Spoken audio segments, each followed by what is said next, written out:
as we approach the yearly Money in the Bank pay-per-view, we come to the conclusion and the understanding that the Money in the Bank ladder match for both the men's and the women is kind of just a forgotten cycle. In the last couple of years, we can tell the popularity of each Money in the Bank winner is not as big as it used to be, and the result of their cash-ins is not as good as it ever was. So today I'll be going through this video of how Money in the Bank and the Money in the Bank ladder match, the whole point of this pay-per-view, is just kind of forgotten throughout the whole year. But I hope you enjoyed this video. It's going to be nice to record. Always remember, smash like, subscribe on to the Flipping channel, and let's get into this one. We now know that this Saturday, or the upcoming Saturday I should say, when this video comes out, that Money in the Bank will be hosted and will be main evented by a tag team match for their third year running. In 2023, the Bloodline Civil War, Roman Reigns, Solo Sikoa versus the Usos. 2024, the American Nightmare Cody Rhodes, the Viper Randy Orton, and the prize fighter Kevin Owens versus the new Rogue Bloodline consisting of Solo Sikoa, Jacob Fatu, and Tama Tonga.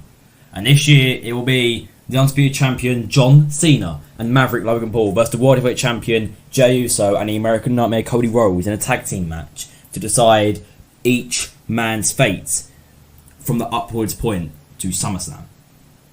But it has been now, I think, over 4 years since Money in the Bank was main evented with their own match. We understand someone's kicking off the show with the match can be good, but both matches, in the men's or women's, have not main evented in a very, very long time. And when you have a look at the recent history, obviously in 2023, Damian Priest did cash in at WrestleMania. The only other man, or consistent as well, Seth Rollins, to cash in at WrestleMania and succeed. But if we track back, last year was Drew McIntyre. He cashed in on the same night but failed. 2022 was Austin Theory. He cashed in, failed, but tried to cash in on the United States Championship.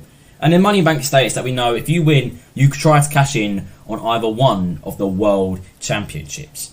2021 Big E was successful, but it weren't an amazing cash in. In 2020 we had Otis win, and he dropped it to The Miz. Just you see where I'm going. The quality of the winners who win Money in the Bank is just a bit lackluster. You know, it's not that good. So is the Money in the Bank briefcase a forgotten cycle? Obviously, we know next year that Money in the Bank will be held in New Orleans, but it will be held on August 29th, which is the latest Money in the Bank will ever be in its history.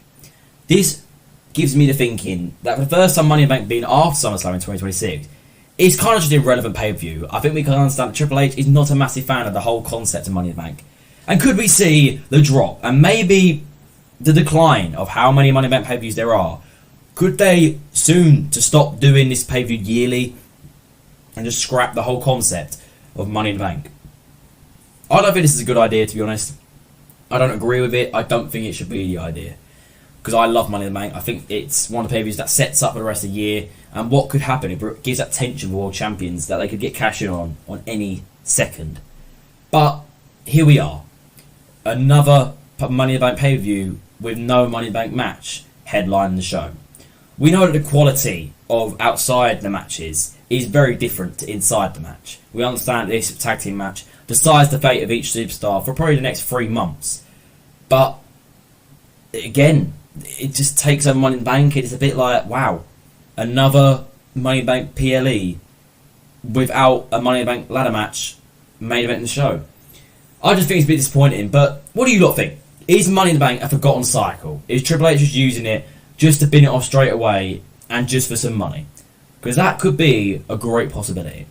What do you think of Money in the Bank? Do you think it's still the right concept, or do you think Triple H is right and we should scrap the whole pay-per-view and maybe bring in something new that could help superstars build up for good matches and maybe a little bit of tension towards SummerSlam?